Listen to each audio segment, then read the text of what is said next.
Hello guys, स्वागत है आपका अपने यूट्यूब चैनल RSL एडुलाइन में। यह बेसिक इंग्लिश ग्रामर सीरीज़ का वीडियो है। इस वीडियो हम चैप्टर 33 फ्यूचर परफेक्ट टेंस पूर्ण भविष्यकाल के बारे में इन डिटेल पढ़ने वाले हैं। यह सीरीज़ A to Z 1 से स्टार्ट है, तो इसके सारे वीडियो आप ज़रूर देखिए क्योंकि वो सारे बहुत ही महत्वपूर्ण हैं। यह वीडियो आपके लिए बहुत ही बेनिफिशियल होने वाला है क्योंकि यह सभी प्रतियोगी परीक्षाओं की तैयारी, स्पीकिंग इंग्लिश सभी के लिए बहुत महत्वपूर्ण है। यदि आपने अभी तक मेरे चैनल सब्सक्राइब नहीं किया है तो प्लीज़ सब्सक्राइब माय चैनल। चलो आइए शुरू करते हैं। Here we go now. सबसे पहले आता है टेंसेस। टेंसेस जो होते हैं 3 होते हैं और 3 टेंसेस को समय के अकॉर्डिंग डिवाइड किया गया है। तो सबसे पहले आपका आता है प्रेजेंट टेंस। प्रेजेंट टेंस वर्तमान काल जो अभी चल रहा है, वो प्रेजेंट टेंस है।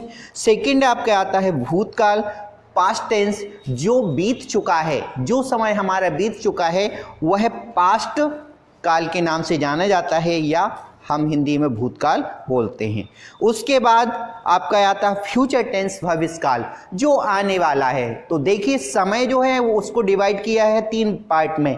एक प्रेजेंट जो अभी चल रहा है और दूसरा एक जो बीत चुका है और तीसरा जो आने वाला है। तो वो आने वाला जो फ्यूचर होगा, चल रहा है प्रेजेंट है, बीत चुका है पास्ट है और आने वाला जो है वो फ्यूचर है। इन्हीं तीनों टेंसेस को 4 और सब टेंसेस में डिवाइड किया गया है। तो सबसे पहले आपका क्या आता है सिंपल। तो present simple, past simple, future simple, सभी के 4 होते हैं। फिर आपके बाद आता है कंटिन्यूस। तो प्रेजेंट कंटिन्यूस, पास्ट कंटिन्यूस और फ्यूचर कंटिन्यूस। फिर आपका आता है परफेक्ट। तो present perfect, past perfect, future perfect. फिर आपका आता है present perfect continuous, past perfect continuous और फ्यूचर परफेक्ट कंटिन्यूस। इस वीडियो में हम फ्यूचर परफेक्ट पढ़ने वाले हैं। तो आइए शुरू करते हैं। फ्यूचर परफेक्ट टेंस, इसकी सबसे पहले पहचान देखते हैं। तो इसकी जो पहचान है, चुका होगा, चुकी होगी, चुके होंगे। हिंदी टेंसेस के एंड में आता है। अफर्मेटिव एडजेक्टिव सेंटेंस देखते हैं। इसका structure subject plus will have plus V3 plus object. तो आप ध्यान रखना है कि जितने भी परफेक्ट हैं, सबसे पहले सब्जेक्ट आएगा। तो सब्जेक्ट जो है I, we, you, they, he, she, it, any name subject में हो सकता है। सब्जेक्ट में नाउन या प्रोनाउन होता है। फिर आपका आता है विल हैव। तो फ्यूचर की जो हेल्पिंग वर्ब है, फ्यूचर परफेक्ट की जो हेल्पिंग वर्ब है वो विल हैव है। फिर आपका है V3 आता है। तो इसको ध्यान रखना कि जितने भी परफेक्ट हैं सभी में V3 का यूज किया जाता है। फिर आपका ऑब्जेक्ट आएगा। तो you will have gone to school, you will. तो यू यहाँ सब्जेक्ट है, विल हैव जो है हेल्पिंग वर्ब और go third form of the verb है। गो वेंट गॉन है ना, थर्ड पार्ट। टू स्कूल, तुम स्कूल जा चुके होगे। Third, he will have gone to mosque, वह मस्जिद जा चुका होगा। इट विल हैव रेन्ड, बारिश हो चुकी होगी। अब हम देखते हैं नेगेटिव स्ट्रक्चर में subject will not have plus V3 plus object. तो इसमें ध्यान रखना है कि जब 2 हेल्पिंग वर्ब होती हैं तो फर्स्ट हेल्पिंग वर्ब के बाद और सेकंड हेल्पिंग वर्ब के पहले नॉट का यूज किया जाता है नेगेटिव बनाने के लिए। तो you will not have gone to school, तुम स्कूल नहीं जा चुके होगे। He will not have gone to market, वह बाजार नहीं जा चुका होगा। It will not have rained, बारिश नहीं हो चुकी होगी। इस तरीके से हम नेगेटिव बनाएंगे। फिर आपका आता है क्या इंट्रोगेटिव सेंटेंस। इंट्रोगेटिव सेंटेंस का स्ट्रक्चर, बिल सबसे पहले, सब्जेक्ट, फिर हैव, फिर V3 और ऑब्जेक्ट, ऑब्जेक्ट के बाद question mark.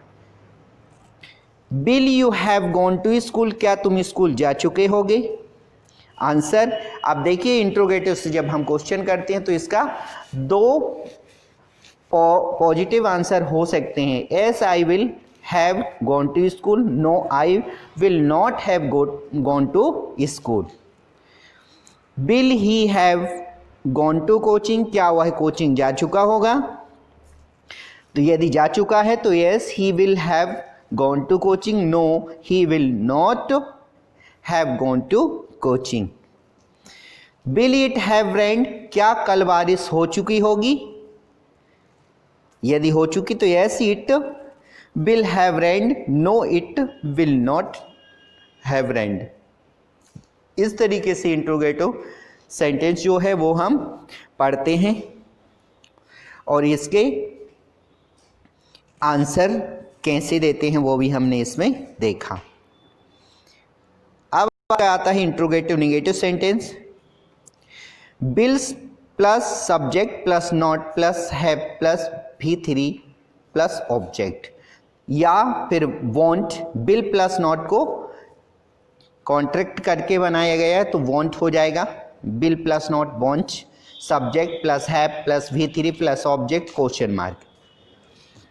Will you not have gone to school, क्या तुम स्कूल नहीं जा चुके होगे? Won't he have gone to school, क्या वह स्कूल नहीं जा चुका होगा? वॉन्ट इट हैव रेन, क्या कल बारिश नहीं हो चुकी होगी? इस तरीके से इंट्रोगेटिव नेगेटिव बना दें। अब हम देखते हैं फ्रेम क्वेश्चन। सब्जेक्ट, इसका स्ट्रक्चर जो है WH word plus will plus subject plus have plus V3 plus object और अदर जो है वो भी इसमें हो सकता है। Where will you have gone, तुम कहाँ जा चुके होगे? तो I will have gone to school, I will gone to office, I will have gone to temple, I will have gone to mosque, I will have gone to market, I will have gone to coaching, है ना। तो कुछ भी हम बोल सकते हैं, मतलब वेयर से है तो आंसर में आपको प्लेस बताना है। Why will he have gone to market, वह बाजार क्यों जा चुका होगा? तो he will have gone to market for shopping. How will it have rained, बारिश कैसी हो चुकी होगी? तो it will have rained in cat and dogs yesterday, है ना, कल बारिश हो चुकी होगी, है ना। इस तरीके से हम बनाएंगे। Thanks for